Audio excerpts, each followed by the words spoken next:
I began meditating when I was 12 and I am now 62. I don't find anything hard about meditation and, in fact, I rarely do it anymore, at least for myself, though instead, I meditate with others daily. Has my mind stopped thinking? No. Still thinking. Why is my mind still thinking after 50 years of meditation? Because the nature of the mind is to think. That's its thing. The goal of meditation isn't to have zero thoughts. Now, having said that, when I do meditate, either with others, in a group or on my own, I always enter what appears to be a thoughtless state. What actually is happening is we learn how to withdraw our awareness from the stream of thought that is always going on. Think of this like a hurricane. We can remain in the wall or whirl of the storm, or we can simply move to the center where it is calm and peaceful. The storm is still there, but we withdraw from its activity. With practice, our awareness easily returns to the center. You will begin to observe in your meditations that even though you do reach a thoughtless state, once you come back to time awareness at the end of the meditation, you see the thought stream returning.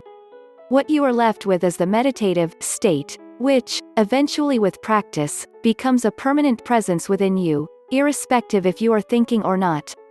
So, we are actually co-joining our awareness with the timeless infinite center inside, and this grows stronger and stronger and becomes permanent. This shows us that, in fact, we are going beyond mind. Mind's function is still there, but our awareness or consciousness is growing in the infinite, quite independent of the mind's functioning. So, what does all this mean? It means that it is we ourselves that must participate in our own further evolution of consciousness using a tool like meditation. If we don't, we will stay stuck in the mind's play of contradiction and activity forever and not create a new base of operation outside of it. In the meditation I do, all of this is quite easily accomplished through the art and science of transmission.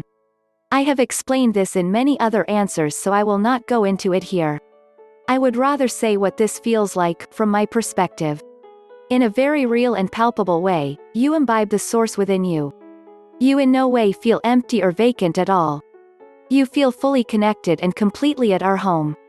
We no longer identify ourselves as being our thoughts. The mind now takes a back seat and simply functions as a tool for our daily work and not as some self-myth generator that keeps defining who we think we are. It means we have transcended mind and merged ourselves in something higher. This is the most sought after and marvelous place to abide. You have created your own heaven on earth, so to speak, an inner condition that never ever leaves you. You will never feel alone again, not because we added something that keeps us company, not at all. We instead remove the person estranged from the source that was operating under the false pretense as I. This is when the small self becomes only the self. In heartfulness, this is the marvelous working of the transmission. By gently meditating on the light within, we automatically reach its source. This is why I feel this type of meditation is so effective. So, nothing is difficult about meditation, and if you make use of transmission, it is effortless. In the beginning, thoughts and distractions may bother you, in a week they won't.